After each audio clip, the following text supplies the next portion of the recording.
Hey, hello everybody. How you doing? Okay, so it's Thursday and not Monday. So yes, there'll be a video today and a video tomorrow. Um, no class Sunday. I'll be at a retreat, and normally I should be home by before that, so I could do mass at 6, but not this weekend. Sorry, guys. That's why I haven't made a big general calendar because my schedule's changing week to week on a lot of stuff. So hang in there. The videos still keep coming. Okay, keep watching them. And we definitely will be meeting the following weekend, which is uh, March, April, March something. 16th, March 16th. Okay, so we'll definitely be in class again and a couple more videos. So it'll be a video today and a video tomorrow as well. Okay. Um, the title that I put down for today is called From Community to Church. Okay, and it's because when we talk about the church, we generally think of it as this building structure and the Pope and bishops and priests, um, everything that goes along with church life, all the traditions and the customs, the rituals we do, the seven sacraments that we celebrate. The church didn't start that way. I hope you've gotten that sense from what I've shared with you these past few videos, that it's started as just a community. That word again, koinonia, right? That's the Greek word, and it's just the sense of creating a household from many. It could be many different households coming together as one household, but that's the best word we have to translate that is community. Okay, because that's kind of what it means in Latin. Um, Communitas, unitas, the word unity, and then com, usually means a joining together to create a unity. So it's like creating a ball, any kind of ball team.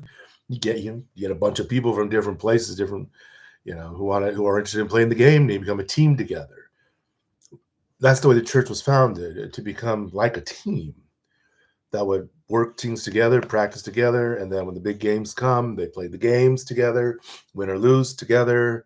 They just keep going at it, trying to get better and better. All right, that's the gut sense of what we are as a church. We are a team that has come together. Don't go crazy trying to compare it to the way we handle teams now in pro sports with free agency and trading players, and there's a lot of stuff that goes on. All right, I'm talking about just the guys in the neighborhood getting together and pulling yourselves together to become something else, become a team. We started off that way. We still have that sense that we're community, but we find it usually in smaller groups of people within the same church. Maybe you join a prayer group, you're part of a youth group. Maybe when you were, in catechism, there you had your catechism class and the whole program. You would do things together. Or maybe you got involved in something else. There's lots of what we call lay movements. Lay means from the people. Remember, from the word laity, laikos. That's just just assembly of people coming together for an express purpose. You could become a member of the Knights of Columbus. It's a very big organization for Catholic men. Uh, Catholic Daughters of America for the women. We used to have what was called the Blue Army. They've changed their name because they didn't like the Army mention, and I can't remember right now exactly what it is, but it's dedicated to Our Lady of Fatima. They just made an official change title. There's a lots of things. I mean, there's Jóvenes para, for Spanish speaking, and there's Jóvenes para Cristo, And there was a, oh my gosh, it slipped my mind. It was a big, it's a big movement still in the church for youth. And it's like, oh, life team. Okay. Uh, I don't know if any of you ever were part of that, but it was a big deal. And created this wonderful, wonderful youth movement in the United States. Uh, and then but things kind of evolved, and the people who were involved in it, they grew up and moved on to something else. So they're always, these movements are always having to sort of rebuild themselves. You have to start over again. Uh, I'm a Cursilista, part of the Cursillos of Christianity, and Cursillo's wonderful renewal movement to get people more involved in the church. But once you get in, I mean, you could stay active and helping to bring more people in to active life in the church through the Cursillo. But most people go through it and they hang out for a little while, and then they go on to something else. They become part of a ministry. But some of them became deacons in the church. So you see how within the church life, the community is essential to discovering the work that God wants you to do, what you have to do. Now, most people who consider themselves as Roman Catholic Christians, like they say, "Well, I'm a member of the church. I'm part of it. I'm a Catholic, so you feel free to go walk into any Catholic church in the world, and pretty much it's going to feel pretty much like home, except for language differences, maybe, and some are really interesting. Place. If you go to Africa and you go to a mass there in an African country, one of the African countries, just be prepared to stay there a while because they make a day of it. And the mass goes on. There's a lot of singing. There's dancing, not crazy dancing. It's the people dancing together in praise of God. Absolutely fun. Absolutely fun. It's not going to be an hour. Okay, you're not going to be in and out. You're going to be there for a while, and there's usually food involved, so that's always good too. Get a chance to eat. But normally, though, you can recognize that it's the mass. Just different languages, maybe. All right. Now that's our sense of what the church is. This sort of this big giant thing in the world. We all kind of do things sort of the same. It does, but it looks a little different sometimes. It sounds different, but it's actually the same thing, the same structure. Um, and there's bishops and priests, and we all dress alike.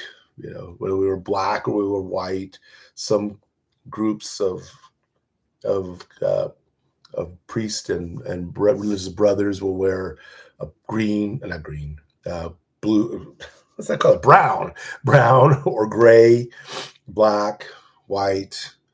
Amongst the women are a little more colorful. They have pink and they have blue, and they do wear black and brown as well, uh, white, depending on what they decide to wear together. They all tend to dress the same. And then there are the more interesting ones who we as priests and as nuns, as brothers and sisters, we just don't have a uniform necessarily. Or like me, here I'd have to button up the collar and put my little tab in, and people go, "Well, yeah, he's some kind of pastor, some kind of clergy guy." You know, that's how we dress. Pretty basic like that. And others they just wear whatever their particular street clothes are, but they're united in a mission, in a kind of a work they do, um, and they may live together to accomplish it.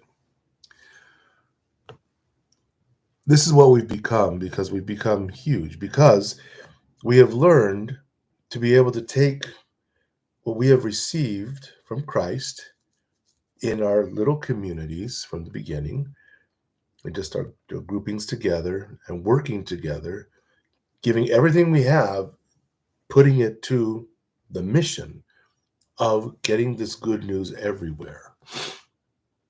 We became power, a power in the world. And I want to explain just a few um, particular moments that have really made the difference for us. I mean, there's a whole bunch of little things that happen between, but the first thing to remember is that when Christ created us as the church, after his resurrection, he dies and he rises again. And then 50 days later, the Holy Spirit comes on the disciples. They go out and start preaching, and on day one, 3,000 people accept baptism and begin to live this new way of life, which the disciples had just put together. That was what was happening after Jesus rose from the dead and for 40 days before he ascended into heaven. He spent that time helping the disciples. How are you going to organize yourselves? What are you going to do? And how do you come together?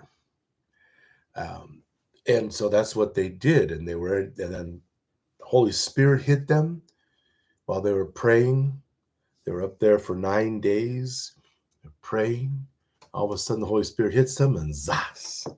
They go out there, and they're unstoppable. And they suffer a lot. But they also are just going from strength to strength, from victory to victory, in terms of bringing all sorts of people into the life of Christ, thousands upon thousands. So it grew very quickly, but based on the fact that we're just teams, little communities, okay, little koinonia, little communities that come together, groups, we generally understood this from between 50 and 100 people. St. Luke makes a reference to that in one of the miracles where Jesus fed, thousands of people with 5 loaves and 2 fish. He mentions that they sat together in groups of 100 or groups of 50. It's very specific. The other accounts we have, remember, we have 2 in each gospel. There's 4 gospels, so there's 8 different stories of Jesus feeding thousands of people with a few loaves of bread and some fish. But in one of the accounts from Luke, he says very clearly, have them sit down in groups 50 to or 100. And that for us was a sign, Jesus was literally organizing the church. He was starting that. And it just continued on. The disciples learned from that and they go, this is how we should do it. These small groups. So you make a team of 50, a team of 100. You got to remember, it includes men, women, little kids, older people, single people. It's all sorts of people, right? So it's not just 50 men or 100 men. No, it's like 50 and 100. It could be all sorts of different peoples. And that group would be dedicated to meeting every night together. And during the day, of course, listening to the teaching of the apostles, whether they were able to go to where the apostles were, which is kind of hard when you have thousands of people. Where are you going to put them all? Right? And that was kind of the first conflict they had with, the modern world, or their world, their modern world, their contemporaries, because there's a lot of them all of a sudden following Jesus. But that was kind of like competition. There was the big temple that would receive thousands of people every day. All of a sudden, there's other groups, this other religion, really. They started pretty quick. They began to realize that this was something very unique. Jesus had changed up a lot of the rules. They weren't sacrificing animals anymore. They weren't paying taxes into the temple thing, the treasury there, to keep it going. And they for the most part, they were still following the rules about, Sabbath day, not working, etc. But they were changing a lot of things up by letting go of property, and they weren't in the prayers every day in the morning in the synagogues anymore, or in the temple area. They were praying together at night, and that's where they met. But they were like in groups, 50 here, 100 there. That depends too. If it's just a town, a brand new town where they're just barely beginning as Christians, it could be 10 people, 10. a few people, a couple of families getting together, but it's a start. But once they got to a certain size, they realized, well, we have to start another group, another group, another group. It's just that's how we spread, right?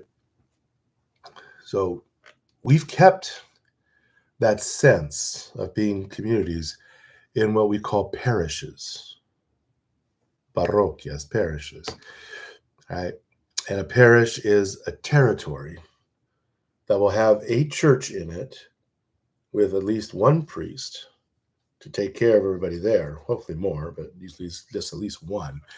And that church, that's where everything happens. That's where the people come to pray, where they're going to do their baptisms, they're going to get their education, their catechism. It's where they're going to get married, uh, even funerals. Everything happens there at that church in this little territory called the parish. You're fortunate because you belong to a parish that has no territory. Basically, our parish, Our Lady of Guadalupe Church here in Chino, it's called a national parish or an ethnic parish.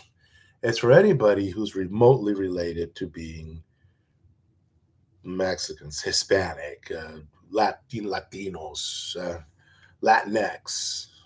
I think that's the phrase they use now. It like covers all sorts of people, and it can cover anybody anywhere. All right. I mean, we got Chinese people in on it, and Filipinos. We got African American types. We got Anglos. We got everybody who kind of fits in with this culture, the Latino culture. So that's what our parish is for. You walk in the door basically, and you're taken care of. It doesn't quite matter where you live, as long as you're in this general area called the diocese. We have under our bishop. I'll get to that in a second. Okay, don't worry about that.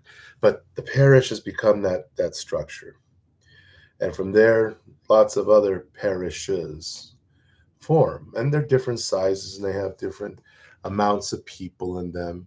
But it's an area where there's a church and there's at least one priest, and we purposely organize it like this, and very early on, quite frankly, because right after the apostles all died. St. John the Evangelist was the last one. Right after that, they they had to get organized very quickly to continue the work, and they're still going out into the world and going and starting the church up in lots of different places, but they're also under heavy persecution.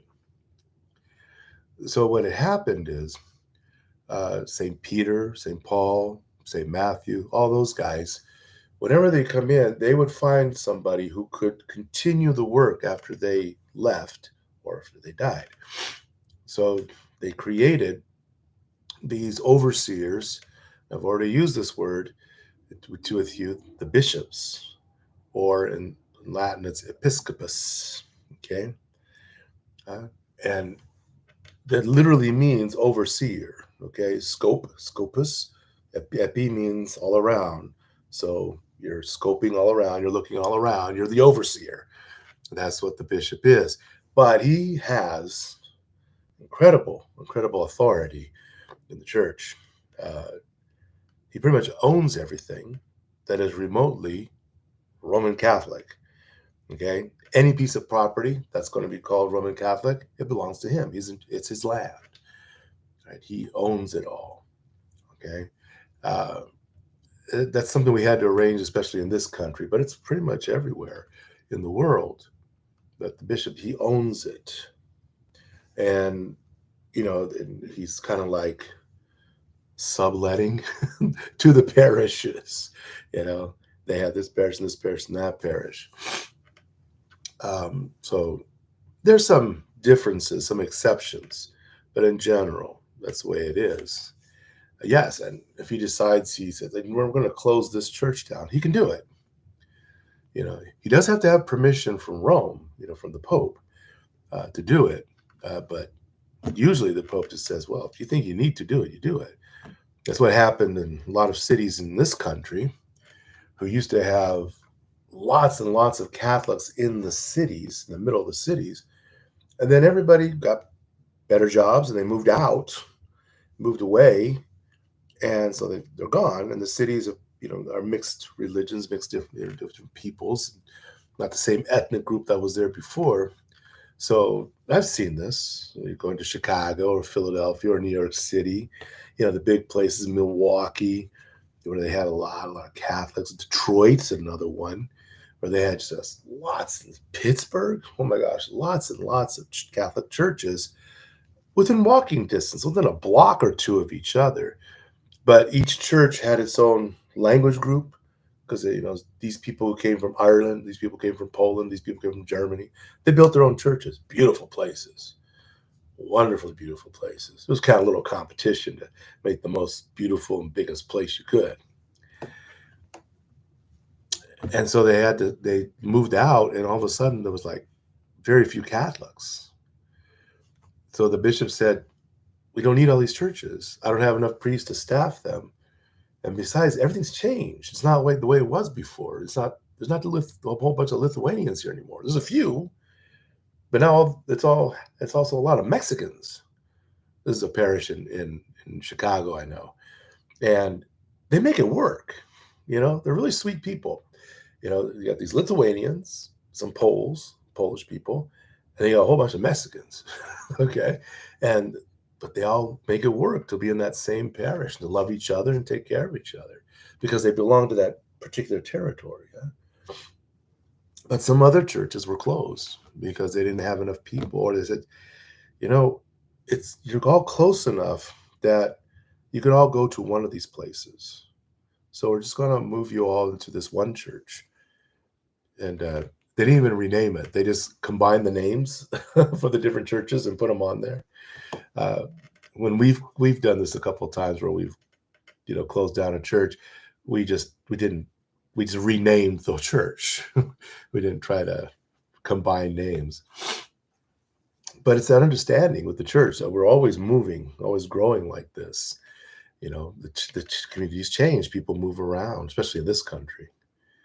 So we develop this understanding that the church is where you are, and you come together with the people that are there. All right. Hold on to that understanding of the church, because where you are with the people that are there, think of how many times you've moved in your life, and you can still feel very attached to a church that you grew up in, or where you got married in. You can be very attached, but you don't live there anymore. There's a church right over here that's very close, and that's where I should be, because this is where I'm closest. There's these people that live with me here. We should be together to work together.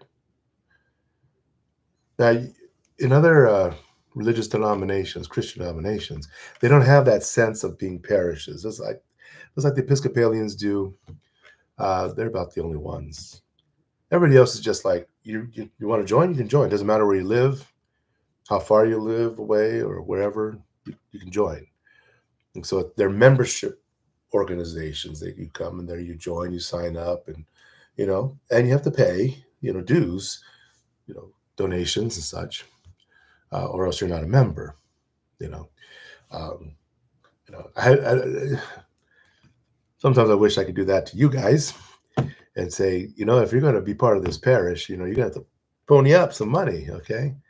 I mean, I'm begging $20 from everybody every week just to keep the place going. It would be lovely if I could get $20 from that. Like, oh my goodness, I'd be able to fix things and get things done and hardly ever ask you for money, but we're not a membership club like that. You don't join and pay into it and stuff like that. No, you're here, and it's your home base, and you're supposed to take care of it. Now, I know a lot of you who are in my class come from kind of different around, because, like I said, this is an unusual parish type, okay? And I have an unusual program, not the usual confirmation program. And I do that because people are different in different places, all right? I'm hoping, I'm praying, and I'm preparing you so that once you get through my class and you receive your sacraments, wherever you are, you're going to make that your home. Of course, you're always welcome here. It's a very nice place. These are very lovely people. I really enjoy being here. Okay. This is great. And to become involved, oh my goodness, it's very easy. You just have to step in and be willing to work. Okay. And you will get involved very quickly. Right? It's an interesting place. Has lots and lots of people coming in through here. And we got people from all around. People live in Pomona, people from Diamond Bar, Montclair. We even have people from Chino Hills. I know people from Chino. They go to Pomona. They go to Montclair. They go to Chino Hills. Mainly for parking, because there's no parking here at the parish. All right. I mean, we're kind of loose in that way, in the sense that people find a place where they want to be. But understand this about the church, about what we've been since the beginning. It is a true community in the sense that we're responsible for each other. Okay, it's not a membership club. Did you come in? I pay my dues, I join. And if I stop paying, I leave. That's not what we are, right? I'm obligated to take care of you, as you are obligated to take care of me and anybody else. All right? Because we do form that community. This is what we are. All right. So we went from being teams of people who would gather together, take care of each other, and we became very big very quickly. And some other historical events that are very important for us. When we were persecuted, um, there's a lot of reasons why they beat up on us, mainly because it was easy. We didn't have any weapons and we didn't fight like everybody else. And we were just trying to mind our own business. Plus, we didn't worship everybody else's gods, and people didn't like that because they thought if you didn't worship gods, then you were an enemy of the people. We still kind of feel that way about religion. We still talk that way about religion. You're not a Christian. How can you be an American if you're not a Christian? Well, I'm Muslim, or I don't have a religious faith. I'm still an American. That's what we talk. That's what we say. That's not what we feel or think. We still are very much thinking, if you're part of this place, you're supposed to be of the right religion. It's always been in our minds, in our heads. If anybody who is unreligious or anti-religion, we think they're nuts. We don't trust them. Okay. Now, we have really, really dialed back on that. We have really let go of that prejudice, tried at hardest to let go of that prejudice, at least in terms of the attitude of the whole church and in leadership, especially. You know, as much, we try to say, no, people are going to be of different religions. We need to talk to each other. We need to pray together. We need to work together because there's human problems that are human problems.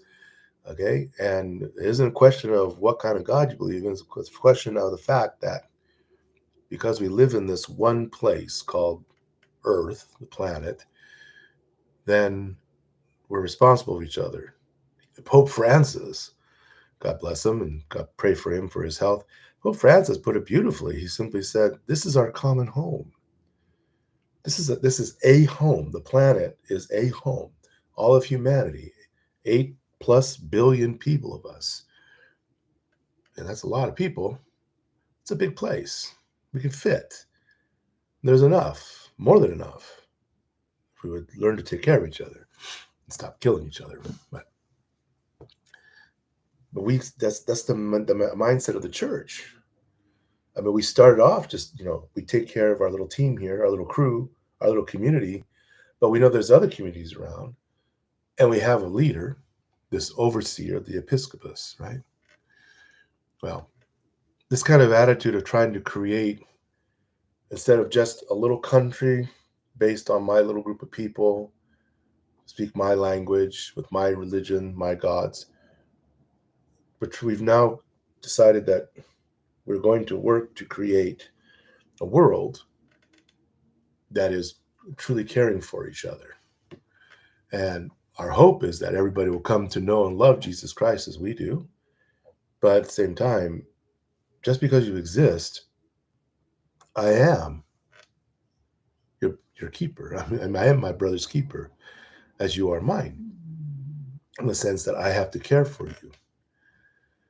We learned this from Christ himself. He told us, there are many of them who are not of my fold, and I must go out to them. The Gospel of John, chapter 8, okay, or 10, John 10, okay. I must go after them so that there'll be one flock with one shepherd. And so he says, I have to find them.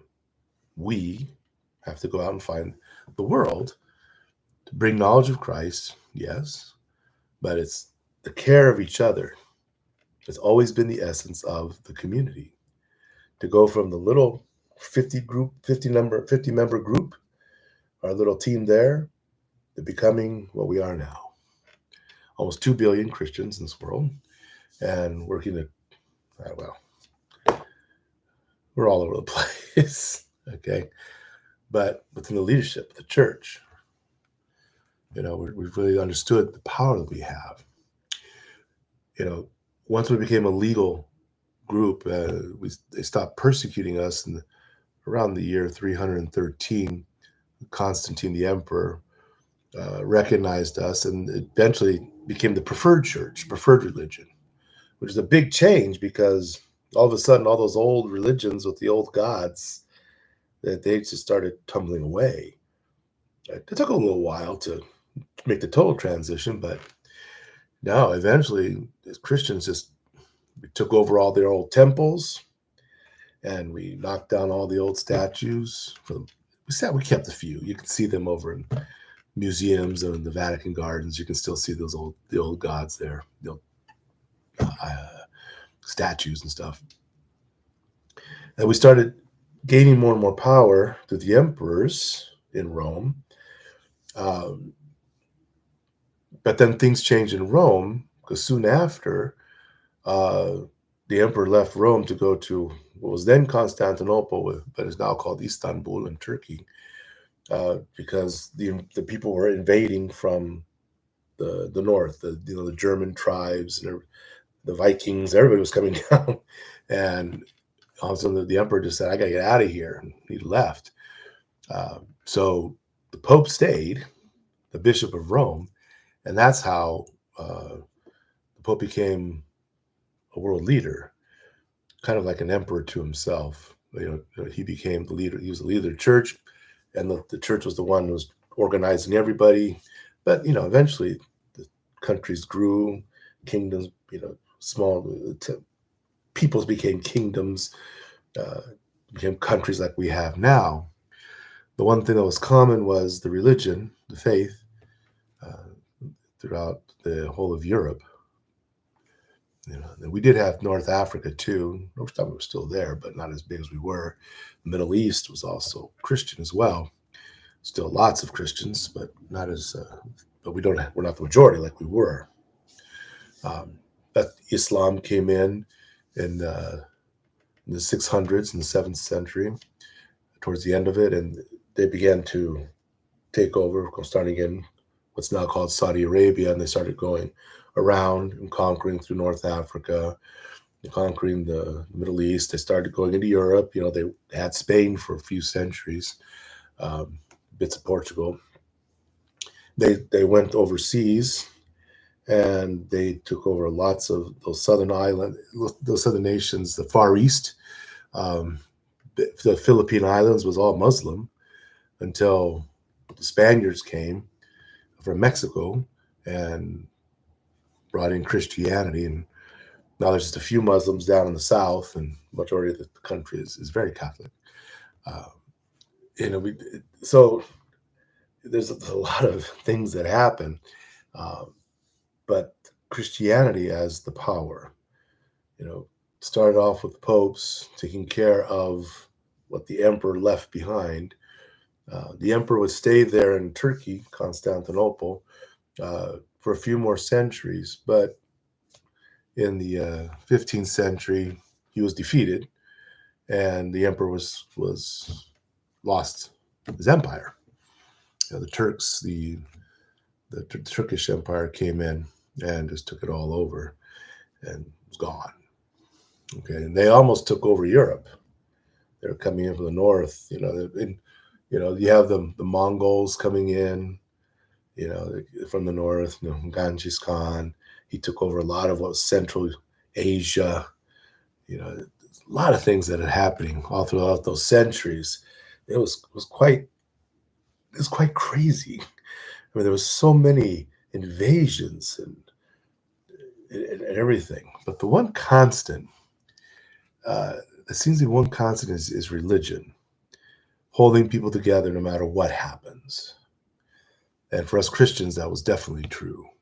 Even though we were invaded by different peoples, Christian stayed as Christians because it was based on these small communities, the team sense of, okay, well, we're no longer in power.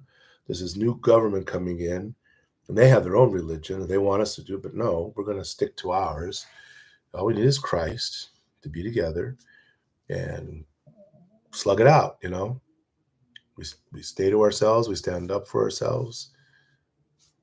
Eventually, we push back against any and all invaders.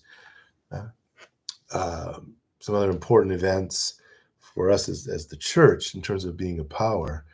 Um, about 200 years after uh, the emperor left Rome, um, we had a couple of good popes that literally transformed the Roman Catholic Church into the ruling power everywhere in Europe. And those two popes, Innocent III and Pope St. Gregory the Great, they were masters at being able to organize just from Rome. And because they also sent out missionaries, they're always going out into the lands, into the north mainly, to go up to the German lands, and then to Scandinavian lands, to Britain, the islands there, sending missionaries out all over the place to get the church there, to get established. It was a time of rapid growth for us, even with all the chaos going around. So we could get that up pretty good and get moving. The church became what we are now, as we are, our structure, pretty much about 1,000 years ago. Um, we became a much more settled place with our own set of laws, and our own way of what we had, our own court system and everything. And we had to be like this in a world that was changing constantly. We had to kind of create for ourselves a place where Christians, could be treated as Christians and to be Christians. We set that up. And yes, we also became, the biggest influence on our governments, how they organize themselves, um, and the way they create their laws. Okay, we're not a democracy, so we didn't create democracy, but we were very independent minded, and we like the fact that, even though we have the Pope and bishops who in charge of things, but the people still had to govern themselves, whether they had some kind of prince or a king. Um, Sometimes they had a locally organized government, uh, just leaders there in a big city they organized themselves, and the main guy, the main leader, was called the main leader, major in Latin. And that's why they call him mayor, because he's the main leader. But he's not alone, and he works with all the other leaders, and they have laws. And all that was based on what the church gave to us Christians to follow, to learn to do for ourselves. So we've always had that. Isn't it interesting? Even though we seem to be like a monarchy, we're not really that way. We spread it out because we know that you have to be able to exist as the church, the very smallest group of people in the little parish area. They have to be able to continue on with everything in daily life. Because remember, in the beginning, we shared everything, right? Everything. So we took care of each other. We made sure everybody was fed and housed and clothed. When they got sick, they were taken care of. When they died, they were buried. You know, we educated people. We took care of everything together. And then we taught, and that continued on with other governments, with civil governments, we call them, and continuing on to this day. And our influence is still there. We're still influencing people throughout the world, trying to anyway, to take care of each other. I know people are killing each other, and we as Christians have been involved in so many wars, constant warfare. But at the same time, we're also trying to establish communities that are peaceful, prosperous, where we don't have to kill each other. And we're working towards that. And that's where we are now as the church. We're in the middle of everything that's going on in the world. We're not the only religion, we know that. But as a religion, as a people of great faith, we can exist anywhere, anytime. We can undergo all sorts of persecutions and be shut down, whatever. It happens. We know it. It happens in a lot of places, happening in a lot of countries. Nicaragua, churches getting shut down. They opposed the government on certain policies. They weren't necessarily trying to, take out the government or anything. They just wanted the government to do what it said it was going to do. And now the government just they arrest bishops and priests, and they close down places. They took buildings, they put schools and hospitals away, and confiscated monies and things like that. Nothing new. It happens. It does happen. Not the greatest thing, but the church is still the church. The people who believe will believe, and they still keep going on. They won't stop. You can kill as many as you want. You take away all the money of the property, we're still the church. This is what we do together and coming together. It's the real meaning of everything I've been trying to get to you, to tell you about with all this, the Eucharist as the center, that celebration of being together, of taking care of each other and everything. All right, guys. Okay, well, this went on much longer than I anticipated. Actually, no, I anticipated it was going to go this long. I was trying to keep it down like half an hour. So I went almost 45 minutes. Guys, tomorrow's another day. We'll see what happens. And remember, no class Sunday, no in-person class on Sunday, okay? My apologies again. All right, so till tomorrow, take it easy.